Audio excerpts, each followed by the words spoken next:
नमस्कार, स्वागत है आपका डीबी लाइव के इस खास कार्यक्रम में। मैं हूं समीर आत्मज मिश्र।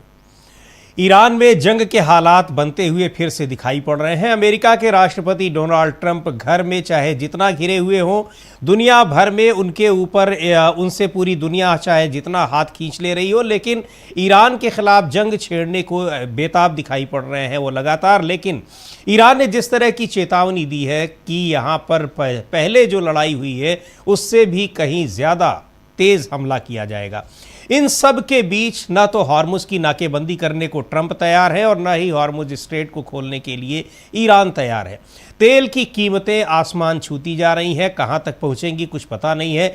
लेकिन इन सब के बीच क्या कुछ परिस्थितियां बनती दिखाई पड़ रही हैं अमेरिका में, वो जानना भी बड़ा महत्वपूर्ण है। और उधर इजराइल की ओर से लगातार लेबनान पर हमले हो रहे हैं, यानी वो कहीं से भी इस युद्ध विराम को मानने को तैयार नहीं है, ट्रंप ने चाहे जितनी गारंटी दे रखी हो।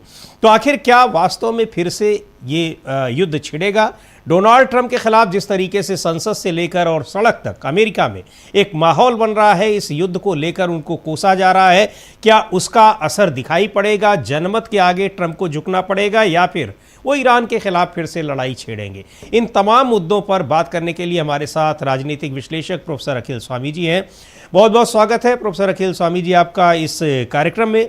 और जिस तरह से देख रहे हैं सर कि ये डोनाल्ड ट्रंप की धमकी वाली जो रणनीति है, स्टाइल है, जो कुछ भी कह लीजिए, पागलपन भी कह सकते हैं, क्योंकि उनके देश की संसद में ही ये सवाल पूछा जा रहा है क्या दिमागी संतुलन खो चुके हैं डोनाल्ड ट्रंप? तो यह इसको किस तरीके से देखा जाए? अभी वो संसद में 60 दिन का प्रस्ताव लाने को भी तैयार नहीं है, जबकि 60 दिन से ज़्यादा अगर आप युद्ध खींचते हैं उसके लिए प्रस्ताव लाना ज़रूरी है। तो क्या कुछ स्थितियां आप देख रहे हैं बनती हुई? फिर से लड़ाई होगी, लंबी खींचेगी, या फिर ऐसे ही अभी धमकी और प्रति धमकी का दौर चलता रहेगा? नहीं मिश्रा जी, असल में धमकी और प्रति धमकी का दौर कब तक चलेगा? देखिए, हाँ, जैसे एक दादा होता है ना, वो आता है अपने दादा जो होता है अपनी दबंगई दिखाता है, अपनी हनक दिखाता है, 4-6 लोगों के साथ आता है और डराता है। अच्छा, आप डर गए तो डर गए, अगर आप नहीं डरे तो अच्छा फिर कितने दिन तक आप धमकी देंगे? कहीं ना कहीं तो आपको अपनी हनक दिखानी पड़ेगी। अच्छा, आप हनक दिखाएंगे तो ईरान तो ये कह रहा है हम तो लंबी लड़ाई के लिए तैयार हैं। अभी तो आपने वो मिसाइल और ड्रोन देखे नहीं है जी, और कल्पना भी नहीं की आपने। जो ईरान तो ये कह रहा है कि जो एंटायर वर्ल्ड ये सोच रहा था कि अमेरिका एक सुपर पावर है और ईरान के पास तो संभव ही नहीं है ऐसे मिसाइल्स और ड्रोन्स, वो सब उनके पास है। वो कहते हैं अभी तो हमने टेस्टिंग की नहीं है, अब असली टेस्टिंग तो हम करेंगे और लंबी लड़ाई लड़ेंगे। जी, देखिए, वही है कि अब आपकी धमकी तो काम करेगी नहीं डोनाल्ड ट्रंप की। अच्छा, ईरान तो शांति से बैठा हुआ है। ईरान तो कह रहा है कि ठीक है, स्ट्रेट ऑफ हॉर्मुज पे हमारी अपना हम बंद कर देंगे और आपने नाकाबंदी कर दी है, नाकाबंदी हटा लीजिए, हम हॉर्मुज खोल देते हैं और विश्व का जो आयात निर्यात है वो चालू हो जाता है। लेकिन इस बीच इजराइल जो है वो अटैक करने में लेबनान में लगा हुआ है। इसका माने वो नहीं चाहता कि इस प्रकार की कोई बात हो। देखिए, ये बात तो सही है, किसी ना किसी को तो नेगोशिएटिंग टेबल में आना पड़ेगा, समझौता करना पड़ेगा, शांति के लिए बात करना पड़ेगा, अपनी हनकपंथी छोड़नी पड़ेगी। क्योंकि आपको पता चल गया भाई, दो पहलवान आए, दोनों ने दूसरे के ताकत का अंदाजा लिया। अब ये अमेरिका ने सोचा था कि ईरान तो दब जाएगा, वो तो मान लेगा कि साहब आप बड़े ताकतवर हैं और हम आपके सामने झुक जाते हैं, जैसे वेनेजुएला झुक गया था। लेकिन उसने कहा कि आओ बेटा लड़ते हैं, और तुम सोच रहे थे 2-4 महीने की लड़ाई होगी, सालों की अच्छा, इसका रिपरकशन क्या होगा? तो देखिए, आज हमारे देश के अंदर अब आप सोचिए, कमर्शियल सिलेंडर के दाम 35% बढ़ गए, 5 kg सिलेंडर के दाम 40% बढ़ गए, 35-40% जी।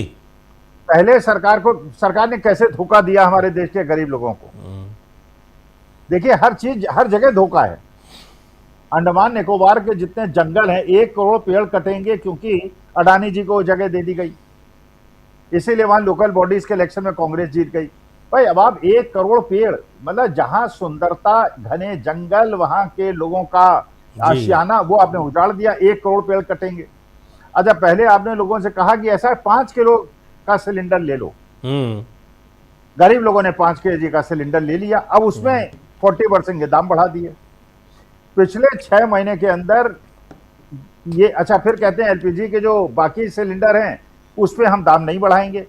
अरे भाई, जो 5 किलो वाले तो बेचारे बहुत गरीब लोग हैं जो छोटा छोटा खरीदते हैं, हाँ, जैसे स्टूडेंट वही लेते हैं उसको सबसे तो। ज्यादा जी।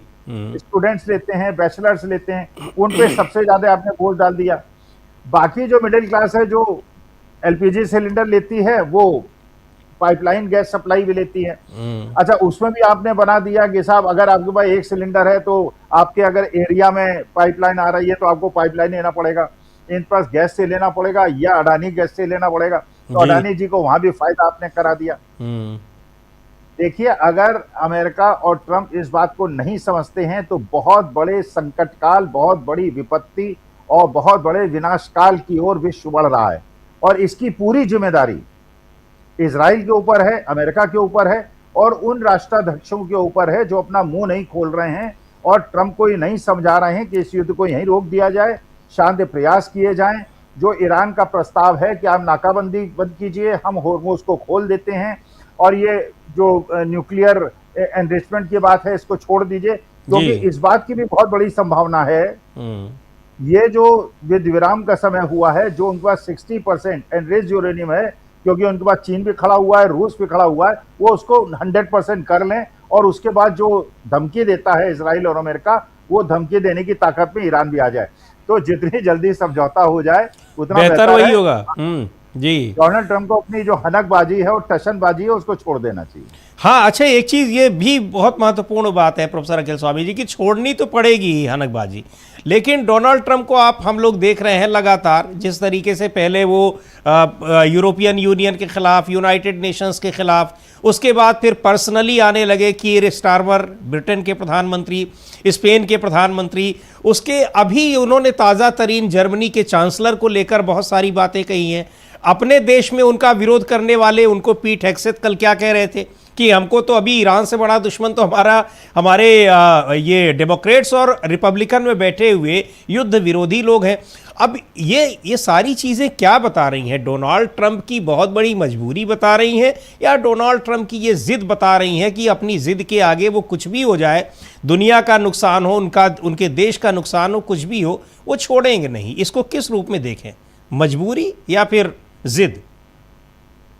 देखिए, ट्रंप जैसे होता है ना, बुढ़ापे में क्या होता है, क्यों मैं तो महसूस करता हूं, आप तो अभी जवान हैं, बाल जरूर सफेद हैं लेकिन आप जवान हैं। तो देखिए, आदमी जब बूढ़ा हो जाता है ना तो मन तो उसका जवान रहता है, उसे लगता है कि मैं तो अभी जवान हूं, मेरे अंदर बहुत शारीरिक शक्ति है, लेकिन शारीरिक शक्ति तो कम हो चुकी होती है। भाई, जो 22-24 साल की उम्र में कर सकता था, 74 साल की उम्र में तो नहीं कर सकता ना।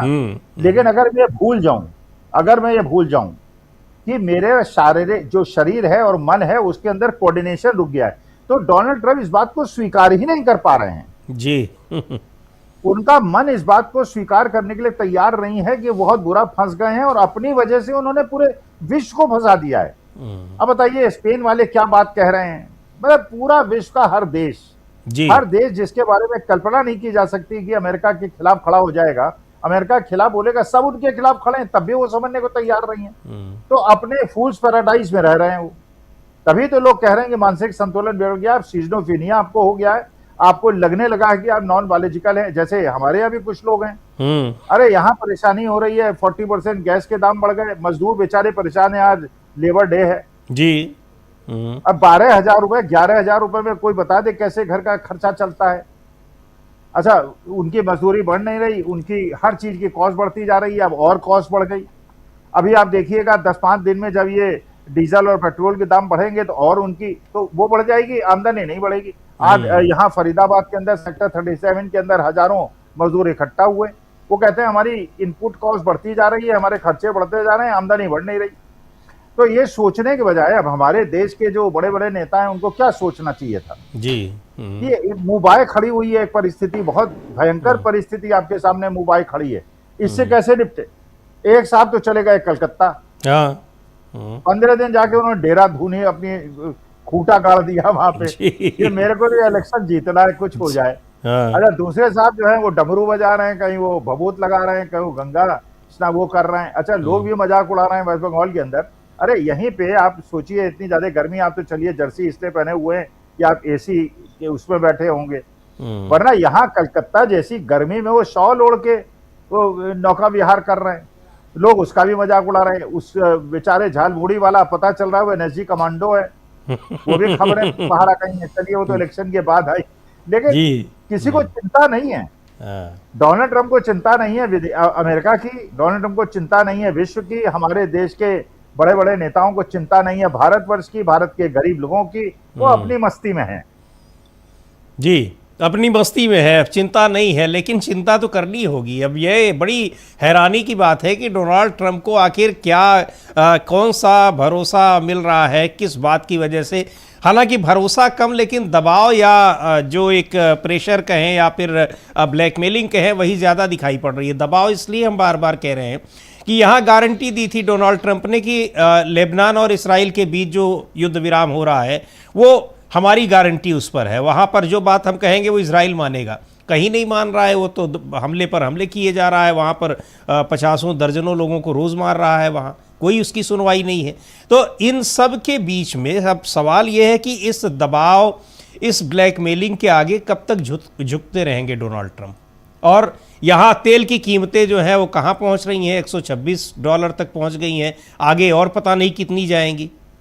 और हमारे यहाँ तो अभी सिलेंडर के ही दाम बढ़े हैं। आपको याद होगा जिस दिन पोलिंग हो रही थी उस दिन कहा, राहुल गांधी का ट्वीट आया था और आपने भी जिक्र किया था कि अभी तो इलेक्शन, आप तो कई बार कह चुके थे कि जैसे ही इलेक्शन खत्म होंगे पेट्रोल डीजल के दाम बढ़ेंगे। राहुल गांधी ने भी कहा था कि अब 5 बजे के बाद आप देखिएगा। तो उस दिन तो 5 बजे नहीं हुआ, लेकिन आज सुबह सुबह लोगों को ये अच्छी खबर सुनने को मिल गई। तो अभी गैस सिलेंडर के बढ़े हैं, पेट्रोल डीजल के अभी बचे हुए हैं, देखते हैं कब तक बचे रहेंगे। लेकिन इन सब का जो नुकसान होता हुआ दिखाई पड़ रहा है, वहाँ भी डोनाल्ड ट्रंप कतई बिल्कुल बेखबर हैं इन सारी चीज़ों से। तो कौन सी ऐसी ताकत है जो उनको इतनी बेखबर रखे हुए? एप्स्टीन फाइल ताकत नहीं है, ये एप्स्टीन फाइल का डर है। और इसमें इजराइल उनको ब्लैकमेल कर रहा है। हाँ। वरना अमेरिका जैसी महाशक्ति जी अपनी गारंटी पे लेबनान और इजराइल के बीच में कहे कि युद्ध विराम होगा, मेरी गारंटी है, और उसके बावजूद इजराइल अटैक पे अटैक करता चला जाए और आप कुछ कह ना पाए, और ट्रंप और अमेरिका कुछ कह ना पाए उसको। नहीं, कहने में तो यही कह देना मैं हाथ खींच रहा हूं। हाँ, अगर वो रोकना चाहे, अगर एप्स्टीन फाइल का डर ना हो, कह दे ठीक है मैं हाथ खींच रहा हूं यार, अब तुम्हें लड़ लो। ईरान और इससे हिजबुल्ला से और हुतियों से तुम लड़ लो, मैं तो अपने हाथ खींच रहा हूं। वो भी नहीं कर सकते, क्योंकि एक हनक जो उन्होंने बना रखी है, अब या तो हनक पूरी तरह खत्म हो जाएगी, या तो खत्म हो जाएगी या रह जाएगी। अच्छा, इस बात की 99% संभावना हो गई है। जो ईरानी रिप्रेजेंटेटिव आके आपके डीवी लाइव के कार्यक्रम में कहते हैं, वो तो बिल्कुल झुकने के लिए तैयार नहीं, वो तो डिटर्मिन्ड है। कहते हैं जान जाएगी, शहादत होगी, हम कोई बात नहीं, हम शहीद हो जाएंगे, अपने देश के लिए शहादत दे देंगे। महिलाएं भी मरने को तैयार हैं, पुरुष। अब जहां मरने को लोग तैयार हों, वहां आप जहां क्या कर लेंगे। अच्छा, जहां उन्होंने ये दिखा था कि साइंटिफिकली जी उनके पास जो इंस्ट्रूमेंट्स हैं और उनके पास जो आर्म्स एंड एमिनिशंस हैं वो अमेरिका से हल्के नहीं है। अब अमेरिका डेली वन जो है वो अपने पेंटागन से शिकायत कर रहे हैं, नाराज हो रहे हैं, तुमने नहीं बताया, तुम्हारे पास आयुध नहीं है। अरे भैया, उन्होंने नहीं बताया, तुम्हें पूछना चाहिए था। तुम सत्ता में बैठे हुए हो, बिना अपनी तुमने फोर्स को कि तुम्हारे पास क्या है क्या नहीं है, कितने दिन की लड़ाई तुम लड़ सकते हो। ईरान ने तो पूरी, वो तो कहता है हम 1 साल तक लड़ाई लड़ेंगे, वी डोंट केयर, इधर लड़ते रहेंगे, उधर गुफाओं के नीचे अपने मिसाइल्स बनाते रहेंगे, हमें कोई परेशानी नहीं है। हाँ, कहा ये क्या, हमारा तो हमारी प्रोडक्शन यूनिट भी चल रही है अभी, और पहले से ही सप्लाई यूनिट तो तैयार है ही, प्रोडक्शन भी चल रहा है। लेकिन जो ट्रंप साहब तस्वीरों के साथ ये अपने ट्रुथ सोशल पर लिख रहे हैं कि बड़ा तूफान आने वाला है, अब की बार इतना बड़ा आएगा जिसे कोई रोक नहीं पाएगा। अब क्या इसको किस तरीके से समझा जाए? हालांकि जहाँ पर उनके ईरान की तरफ से जवाब आया है कि यहाँ कोई भी तूफान आएगा और चाहे वो समुद्र में आएगा तो समुद्र की तरफ से उसको समुद्र में डुबो देंगे, ऊपर से आएगा तो ऊपर तो हम आसमान में ही ख़त्म कर ही रहे हैं, पिछले 40 दिन 2 महीने हो गए हैं। तो क्या इसको, ये ट्रंप की इन धमकियों को, अब जाहिर सी बात है कि भले उनका मानसिक संतुलन कैसा है ये अमेरिका वाले जाने, ट्रंप जाने, लेकिन अमेरिका के राष्ट्रपति के तौर पर ही तो ये धमकियां दे रहे हैं। अब उनको ये नहीं समझ में आ रहा है कि इतिहास में किस तरह के राष्ट्रपति के रूप में वो दर्ज होंगे। नहीं, वो उनको चिंता नहीं है। देखिए, ऐसे लोग जो मदांध होते हैं, जो अपने को नॉन बायोलॉजिकल और परमेश्वर का अवतार, जो अपने को जीसस क्राइस्ट बताने लगते हैं, हमारे यहाँ भी कुछ लोग हैं अपने को महादेव का अवतार बनाने लगते हैं, वो नॉन बायोलॉजिकल हो जाते हैं। आपने बचपन में कहानी सुनी होगी मिश्रा जी, जरूर सबने सुनी होगी। एक बुढ़िया थी गांव के अंदर। अच्छा, उसे अपने पे सेंटर ऑफ अट्रैक्शन बनने का बड़ा शौक था।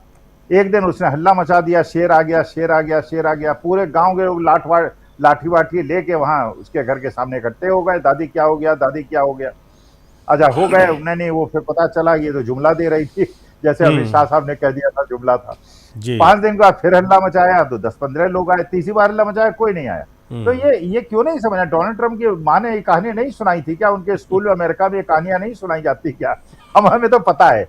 अगर अच्छा, ये इकोनॉमिक्स का एक सिद्धांत भी है जी, लॉ ऑफ डिमिनिशिंग रिटर्न्स।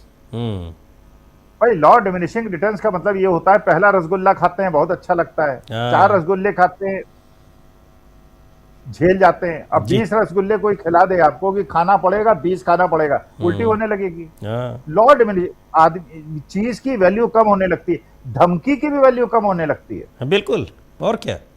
तो बहुत ज्यादा धमकी देने की आवश्यकता नहीं है, करना है करो, नहीं जाओ। लेकिन अगर तुम करोगे, उसके जो दुष्परिणाम होंगे उसमें सबसे ज्यादा, बार बार रिपीट कर रहा हूं मैं, और जो राहुल गांधी भी रिपीट कर रहे हैं जी, सबसे ज्यादा नुकसान अगर किसी देश का होगा तो मेरी भारत माता का होगा। We will be the worst sufferer. आप ये कल्पना कीजिए, जब अगर ये पेट्रोल डीजल के दाम, देखिए राहुल गांधी ने क्योंकि कह दिया था कि 29 तारीख को बढ़ जाएंगे, इसलिए इन्होंने 29 को तो बढ़ाए नहीं, क्योंकि वरना इससे तो हो जाता कि राहुल गांधी ठीक कह रहे हैं, सही कह रहे हैं, या बढ़ाएंगे और भीषण बढ़ाएंगे जी। और अभी भी रुपया गिरता जा रहा है और अभी भी क्रूड के दाम बढ़ते जा रहे हैं। तो कब तक बढ़ाएंगे, कहां तक बढ़ाएंगे? फिर एक चीज और खुश है हमारे हिंदुस्तान के अंधभक्त कि जब 2.5 लाख करोड़ का जीएसटी कलेक्ट हो गया। अरे भैया, 2.5 लाख करोड़ का जीएसटी किससे लिया? अंबानी साहब से लिया, अडानी साहब से लिया। भाई, जितना अमीर आदमी होता है मिश्रा जी, उतना तो उसका कंजम्पशन कम होता है ना। एक गरीब आदमी तो 10 रोटी खा लेता है, अंबानी साहब थोड़ी 10 रोटी खाते होंगे, वो 1 या 2 रोटी खाते होंगे, वो भी मशरूम की और बढ़िया अपनी कहीं 10,000 रुपए किलो वाले आटे की। और गरीब आदमी बेचारा, तो कंजम्पशन कौन करता है? कंजम्पशन तो गरीब आदमी करता है ना। तो पूरी इकोनॉमिक सिचुएशन इससे बिगड़ रही है और इसमें हमारा देश बिल्कुल शांत बैठा हुआ है। अच्छा, अब आज फर्स्ट डे है। अब आप सोचिए, जो ये वर्ग है, जो गरीब वर्ग है, ये इसको किसान कैसे झेलेगा? भाई, अब तो खरीफ की बुआई होने वाली है, फर्टिलाइजर कैसे आएगा? जो गल्फ कंट्रीज आपने स्टेट ऑफ हॉर्मोज रुक गया है, इसकी वजह से फर्टिलाइजर सप्लाई नहीं होगी, फूड प्रोडक्शन कैसे होगा? फिर उसके बाद डीजल के दाम अगर बढ़ेंगे तो उसके बाद इनकी इनपुट कॉस्ट बढ़ेगी। एमएसपी बढ़ाएंगे क्या? नहीं बढ़ाएंगे। 5% एमएसपी बढ़ाएंगे और 20% उसकी इनपुट कॉस्ट बढ़ जाएगी। किसानों का क्या होगा? मजदूरों का क्या होगा?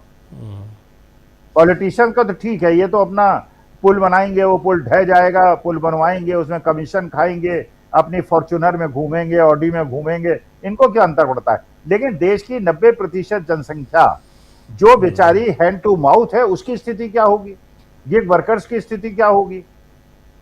जो ये छोटे छोटे उद्योग धंधे कर रहे हैं, अब ये आपके सड़क के किनारे लोग बैठे रहते हैं, कमर्शियल सिलेंडर, अगर आप कमर्शियल सिलेंडर नहीं लेंगे तो बुक कर देंगे, आपको जेल भेज देंगे कि आप ये डोमेस्टिक सिलेंडर से क्यों खाना बना रहे हैं सड़क पे बैठ के, ये तो कमर्शियल सिलेंडर लाइए। कमर्शियल सिलेंडर के दाम 40% बढ़ा दिए। अब आनी बात है कि जो 50 रुपए का डोसा बेचता था, 70 रुपए का बेचेगा। अच्छा, खाने वाले की वैसे ही इनकम कम हो गई, वो कहेगा यार कहां से 50 का 70 दूं, वो डोसा खाना बंद कर देगा, दोनों परेशान हो जाएंगे। हाँ, वही तो अर्थव्यवस्था को नुकसान ऐसे ही पहुंचता है। महंगाई बढ़ जाएगी तो नुकसान उसको यूं ही पहुंचेगा। एक चीज़ और अगर देखें प्रोफेसर अखिल स्वामी जी, ट्रम्प साहब धमकी दे रहे हैं कितना बड़ा हमला होगा कि अभी तक नहीं हुआ। हालांकि ये धमकी वो युद्ध के पहले से ही दे रहे हैं, 28 फरवरी के पहले से ही, लेकिन हर बार जब हमले कर रहे हैं तो उनका ऐसा जवाब मिल रहा है कि फिर से पीछे हटना पड़ रहा है। एक और महत्वपूर्ण डेवलपमेंट हुआ है कि जो ये इनका यूएसएस गेराल्ड आर फोर्ड है वो वापस चला गया। लगभग साल भर से यहाँ पर था, उसको वो वापस चला गया। इसके पहले जो यूएसएस अब्राहम लिंकन है, वहाँ एरियर क्राफ्ट है, जो कैरियर क्राफ्ट है, वो क्राफ्ट कैरियर, उसका कुछ पता ही नहीं चल रहा है कि वो कहाँ पर है। तो ये एक तरफ धमकी और दूसरी तरफ आपका लगातार पीछे हटना, जिन पर आपको इतना नाज है, जिन अपने हथियारों पर, ये सारी चीज़ें अब इस किस तरीके से देखा जाए? क्या सेना का ये दबाव है, नौसेना का दबाव है, और वहाँ पर परमिशन वहाँ से ले नहीं रहे हैं, यानी जो प्रस्ताव पेश करना है वो पेश नहीं कर रहे हैं, जो वहाँ का नियम है कि अगर आप 2 महीने से ज़्यादा लड़ाई कंटिन्यू करते हैं तो फिर सेना को आप आगे अगर वहाँ जारी रखते हैं उस मूवमेंट को, तो उसके लिए आपको परमिशन ले, कह रहे हैं लड़ाई तो 40 दिन ही चली है। लेकिन ये जो युद्धपोत वापस गया है यहाँ से, R4 गेराल्ड R4, ये क्या नौसेना के ही दबाव में गया है या फिर कोई और वजह है? कैसे इसको देखा जाए? नहीं, वही मिश्रा जी जो मैंने कहा था ना, दिमाग और उनका हृदय, ये दोनों के बीच में कोऑर्डिनेशन नहीं है। दिल कह रहा है कि मैं वर्ल्ड पावर हूं, मैं सुपर पावर हूं, मेरे को नहीं झुकना चाहिए, मैं नहीं झुकूंगा, मैं नॉन बायोलॉजिकल हूं, मैं जीसस क्राइस्ट हूं। और उनका दिमाग ये कह रहा है कि बेटा ये तुम गलत कर रहे हो, ये तुम्हें उचित नहीं है, और उनके सलाहकार भी बता रहे हैं, पूरा विश्व उनको बता रहा है तुम गलत कर रहे हो। तो there is a lack of coordination between your mind and heart जी, ये उनके साथ समस्या है। अब मैं एक सुझाव दे देता हूं, कोई मुझसे मांगेगा नहीं सुझाव, लेकिन दे देता हूं, उनको नोबेल प्राइज दे दो। अभी बन रही है लिस्ट नोबेल प्राइज की। हाँ, फिर से लगे हुए हैं, फिर से लगे हुए हैं डोनाल्ड। हाँ, मतलब अपने दोस्त से वहां 162 बच्चियों की हत्या करने के बाद, और वेनेजुला में गुंडागर्दी करने के बाद, ईरान में गुंडागर्दी के बाद, और क्यूबा में गुंडागर्दी के बाद, भैया तुम इन्हें नोबेल प्राइज दे दो यार जी। इन जगह महाराज ऐसा है, तुम यार अपना ये सब नाटक बंद करो, नौटंकी बंद करो, ये सब खत्म करो। हम भारतवासी बहुत परेशान हैं, हमारे गरीब जनता बहुत परेशान है, हम उनके लिए परेशान है। ये तुम अपनी सेना को वापस बुलाओ, कहो कि भैया मैंने युद्ध विराम कर लिया, जो कहना है कह लेना, अगला प्रेसिडेंट तुमको बनना नहीं, दूसरा टर्म तुम्हारा है, नोबेल प्राइज लो, अपना तमगा जो है गले में टांग के पूरे अमेरिका में घूमो, लेकिन विश्व को तुम्हारे से मुक्ति चाहिए। लेकिन ये भी कोई नहीं कर रहा है ना, दिक्कत तो ये है। डायरेक्टली तो सब कह रहे हैं उनसे, आपका ये सुझाव है, लेकिन ये नहीं कह उनसे कह भी कोई नहीं रहा है ना कि कोई नॉमिनेट कर दें और जाकर वहाँ अनुशंसा कर दें और ये कह दिया जाए कि भाई आप दे दीजिए। मान लीजिए कि दुनिया की सारी लड़ाइयाँ इन्होंने ही रुकवाई हैं और ये ईरान युद्ध को मान लिया जाए कि ये हुआ ही नहीं। यहाँ पर वो जो मिनाब में जिस तरह की घटनाएं हुई, स्कूलों पर, अस्पतालों पर हमले हुए, वो सब कुछ हुआ ही नहीं, उनको भूल जाइए, आप इनको दे दीजिए ताकि आगे आने वाले समय में और ज़्यादा नुकसान ना हो। लेकिन ये इसका तो होना मुश्किल है। पर जो स्थितियां दिखाई पड़ रही हैं वो ये पूरी उस क्षेत्र के लिए, रीजन के लिए, यानी वो मध्य पूर्व के लिए वो ठीक नहीं है। अब ओपेक से यूएई भी बाहर निकल गया। ये सारी चीज़ें जो वहाँ पर बदलती हुई दिखाई पड़ रही हैं, हम लोग पहले से ही चर्चा ये कर रहे हैं लड़ाई के दौरान कि जो मध्य पूर्व का जो एक ज्योग्राफी और पॉलिटिक्स है उस पर भी बड़ा असर पड़ने वाला है। धीरे धीरे उसका असर एकदम साफ दिखाई पड़ रहा है और मुझे ये लग रहा है प्रोफेसर अखिल स्वामी जी कि ये चीज़ें भी अमेरिका के ही खिलाफ जाती दिखाई पड़ रही हैं। नहीं, देखिए आज की तारीख में वास्तविकता में अमेरिका के खिलाफ हर चीज जाती है। भाई आपके देशी के लोग आपके साथ नहीं है। हाँ भाई, आप डेमोक्रेट्स को गाली देना आपने शुरू कर दिया। डेमोक्रेट की वजह, जैसे हमारे हिंदुस्तान में सब कुछ पंडित जवाहरलाल नेहरू ने गलत कर दिया। अरे यार, पंडित जवाहरलाल नेहरू ने गलत किया, उनको मरे हुए तो भैया 50 साल से ज्यादा हो गए, बल्कि ज्यादा ही हो गए जी। सन 64-62 में उनकी शायद डेथ हुई है, तो ज्यादा हो गए। अब उनको पंडित जवाहरलाल नेहरू को हर चीज के लिए, गांधी जी को हर चीज के लिए दोषी बना देते हैं। तो प्रश्न ये है कि आप जो है ये जो वास्तविकता है उसको समझने का प्रयास कीजिए, और उसके बाद, लेकिन he doesn't want to agree, he doesn't want to accept anything. वो अपने को, उन्होंने ये समझ लिया है कि वो कोई सुपर नेचुरल पावर्स उनके पास हैं। तो अब इसको किस तरीके से देखा जाए? जो ओपेक से यूएई का निकलना, ओपेक की भी ताकत कम होगी, असर क्या होगा वहाँ पर? जो तमाम छोटे देश, जो तेल उत्पादक देश हैं, क्या उनके ऊपर इसका कोई प्रभाव दिखाई पड़ेगा? ओवरऑल तेल की कीमतों पर प्रभाव दिखाई पड़ेगा? किस तरीके से इसको देखा जाए, इस घटनाक्रम को? या अभी और भी देश इससे बाहर होंगे? जी हाँ, देखिए, यूएई ये चाहता था, यूएई का ये मकसद था, वो कहता था कि हमारे प्रोडक्शन पे रेस्ट्रिक्शन खत्म करो, हम प्रोडक्शन बढ़ाना चाहते हैं। भाई आप जानते ही हैं, जो इकोनॉमिक्स का मेन सिद्धांत है लॉ डिमांड लॉ सप्लाई। हम्म। भाई लॉ डिमांड लॉ सप्लाई ये कहती है जब दाम गिरते हैं तो डिमांड बढ़ती है, जी। जब दाम बढ़ते हैं तो डिमांड कम होती है। अच्छा, अब जैसे आज परिस्थिति हो गई, 2 महीने पहले क्रूड के दाम, इंटरनेशनल क्रूड के दाम $60 थे, तो उस समय मानी बात है कि डिमांड ज्यादा थी। अच्छा, सप्लाई कम थी क्योंकि सप्लायर चाहते नहीं थे सप्लाई बढ़ाना, $60 में क्या फायदा। अब जब $130 हो गए दाम, तो सप्लायर तो सप्लाई बढ़ा देंगे जी। और डिमांड कम हो जाएगी, तो दाम गिरने शुरू हो जाएंगे। तो यूएई चाहता है कि रेस्ट्रिक्शंस को हटाओ। अच्छा, फिर आपने ईरान का भी बाधित कर देंगे, तेल हम रूस से भी नहीं खरीदने देंगे, गुंडागर्दी मचा रखी है। भाई जब तुम सप्लाई रोक दोगे तो मानी बात है दाम बढ़ेंगे। तो दाम बढ़ाने का अगर कोई उत्तरदायी है, आज आप ईरान से खोल दो और रूस को खोल दो कि जितना चाहो तेल बेचो भाई तुम। हाँ। जब तेल की सप्लाई बढ़ जाएगी दाम अपने आप कम हो जाएंगे। But America doesn't want piece, वो नहीं चाहता कोई भी देश शांति से रहे, विश्व शांति से रहे। तो हम लोग जैसे कहते हैं ना, सर्वे भवन्तु सुखिनः सर्वे सन्तु निरामया। अब आप तो प्रयागराज के हैं, तो आप बताइए इसका उल्टा कोई ऐसा पंडित, ये जो अपने डोनाल्ड ट्रंप है, इसको अशांति होनी चाहिए, हर जगह परेशानी होनी चाहिए। पाकिस्तान ने तो रिकमेंड कर ही दिया था। हाँ, उसको नोबेल प्राइज के लिए। लेकिन अब ये भी आप देखिए कि परेशानी क्यों चाह रहे हैं। परेशानी, अगर दुनिया परेशान रहेगी तो आपके पास आएगी कि आप उसका कुछ निदान कर दीजिए। आप मजबूत देश हैं, आप पावरफुल देश हैं। डोनाल्ड ट्रंप ने तो अमेरिका की वो जो ढकी तुपी हुई चीज़ें थी उनको भी एक तरीके से उसका भी पर्दाफाश कर दिया कि कितनी ताकत है उसके पास, कितनी अर्थव्यवस्था मजबूत है, कितनी मजबूती के साथ वो अपनी रक्षा कर सकता है और दूसरों की रक्षा कर सकता है। तो एक जो ढकी हुई चीज़ थी अमेरिका की, जिसका एक भौकाल बना हुआ था, डोनाल्ड ट्रंप ने ईरान के खिलाफ लड़ाई छेड़कर, चाहे वो नेतान्याहू के दबाव में आए, चाहे जिसकी वजह से, उन्होंने अमेरिका का एक वो जो ऑरा बना हुआ था उसको भी आखिरकार उन्होंने ख़त्म कर दिया। तो अब उनके पास कौन मदद के लिए जाएगा। मध्य पूर्व के देश ये इस बारे में विचार कर ही रहे हैं कि आप तो अपनी रक्षा नहीं कर पाए, हमारी आप क्या करेंगे, अब हम लोग फिर से सोचेंगे। तो ये सब चीज़ों को देखते हुए फिर भी वो अशांति क्यों चाह रहे हैं, ये बड़ा सवाल है। नहीं, देखिए, मुझे नहीं पता उन्होंने क्या एजुकेशन प्राप्त की है, कहीं वो भी एमए एंटायर पॉलिटिकल साइंस ना हो, मुझे नहीं पता। देखिए सवाल ये, देखिए वही मुश्किल वही होती है, यही एक समस्या हो जाती है जब आप बहुत ज्यादा हनकबाजी, टचनबाजी करने लगते हैं और अपनी शक्ति का बहुत ज्यादा बखान करने लगते हैं, तो वापस कदम उठाने में बहुत ज्यादा परेशानी होती है।